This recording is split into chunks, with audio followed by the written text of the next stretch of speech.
நான் VDK ஃபார்ம்ஸ்லேருந்து பேசுகிறேங்கண்ணா. நம்ம இதுக்கிட்ட போய் பாருங்கள், பிளாக் மெஜாரிட்டிலையும் மாடு இருக்குது, ஒயிட் மெஜாரிட்டிலையும் மாடு இருக்குது. மாடு பாருங்க எம்பிட்டு அகல சகலமாக இருக்குன்னு. தலைச்சாங்கடேரி என் ஒசரத்துக்கு இருக்குது பார்த்துக்கோங்க. நல்ல கரவுத்திறனுடைய மாடுங்கண்ணா. அது 3 நல்ல கரவுத்திறன் இருக்கக்கூடிய நம்ம ஏரியாவே ரொம்ப வெயிலான ஏரியாண்ணா. சரிங்க. இப்போ நம்மளாலே நிற்க கூட முடியல. மாட்டுகளுக்கு அந்த இழப்போ தகுப்போ எதுவுமே இருக்காது. எதுவும் கிடையாது. ஆமாண்ணா.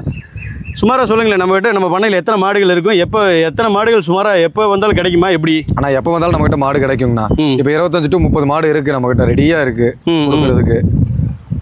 கறக்கிற மாடுகளும் இருக்குது, சென மாடுகளும் இருக்குது. ஓகே. நல்ல மாடுங்க பாருங்க, ஒன்றுக்கு ஒன்று மீறின மாடுகளாக தான் இருக்குமே தவிர ஒன்றுக்கு ஒன்று இழைச்சதோ குறைஞ்சதோ கிடையாது. இதெல்லாம் எத்தனை லிட்டர் எதிர்பார்க்கலாங்க? தலைச்சங்கடாரியெல்லாம் எத்தனை லிட்டர் எதிர்பார்க்கலாம்? ஆனால் தலைச்சங்கடாரி ஒரு 20 to 25 எதிர்பார்க்கலாங்கண்ணா. நடுவில் இருக்கிற மாடு 25 to 30 வரைக்கும் எதிர்பார்க்கலாம். 30 வரைக்கும் எதிர்பார்க்கலாம். அது இன்னும் நல்ல மடி வைக்குங்கண்ணா. சரி சரி.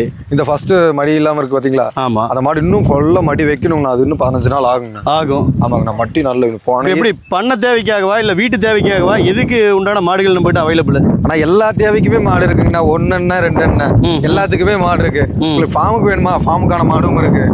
வீட்டு தேவைக்கு வேணுமா, வீட்டு தேவைக்கும் மாடு இருக்கு. ஒரே சேர 10 மாடுக்கு வேணும்னாலும் கிடைக்குமா? இப்போ எதுவுமே வேண்டாம், உங்களுக்கு 10 மாடு வேணுமா, ரைட்டு, வாங்க வந்து எடுத்துக்கங்க. ஒரு மாடு வேணுமா, வாங்க எடுத்துக்கங்க. சரி, உங்களுக்கு இங்க இல்லைன்னு சொல்றதுக்கு நாங்க இல்ல. ஓகே, உங்களுக்கு எது கேட்டாலும் இருக்கு. வருஷம் 365 நாள் நம்மகிட்ட மாடுகள் அவைலபிள் இருக்கு. சரிங்க. இப்போ மாடுகள் வந்து பாத்தீங்கன்னா நேரடியாக வந்து தான் பார்த்து வாங்கணுமா, இல்லை ஃபோன் பண்ணி கேட்கலாமா, எப்படி என்ன ஏது? நீங்க எப்ப வேணா ஃபோன் பண்ணலாம். நீங்க நேர்ல வந்து பாக்குறதுனாலும் பார்க்கலாம். ஓகே. ஃபோன் பண்ணாலும் பண்ணலாம். ஓகே. நீ உங்க கஸ்டமர் பிரியம். ஓகே. கஸ்டமரோட பிரியம் என்னமோ அதை பார்த்து நாங்கள் செஞ்சு. இப்போ தூரத்துல இருந்து வராங்க மாடு வாங்குறதுக்கு, எப்படி டிரான்ஸ்போர்ட் வசதி எப்படி, அதை பத்தி கொஞ்சம் சொல்லுங்களேன். மாடுகளை அனுப்பிச்சு வைக்க முடியுமா? ஆனால் நம்ம பிடிச்சிருச்சுனா வண்டி நம்ம அரேஞ்ச் பண்ணி ஏற்றி விட்டுலாங்கண்ணா. ஸ்பாட்ல கொண்டாந்து மாட்டை இறக்கிடுவாங்க. ஸ்பாட்லேயே கொண்டாந்து இறக்கிடுவாங்க மாட்டை. இப்போ ஸ்பாட் என்ன ரேட்ல இருந்து சுமாராக நம்ம கிட்ட அவைலபிளுங்க? நம்ம கிட்ட ஒரு 70,000 1 10 அந்த ரேஞ்ச் அளவுக்கு இருக்குங்க. 70,000 ரூபாயிலிருந்து 1,10,000 ரூபாய் வரைக்குமே நம்ம கிட்ட மாடுகள் இருக்கு. குவாலிட்டிக்கு தகுந்த ரேட்டு. ஆமாங்கண்ணா. சரி, உங்களோட கான்டாக்ட் நம்பர் இங்கே கொடுத்துட்றேன். தேவைப்படுறவங்க கூப்பிடுவோம்.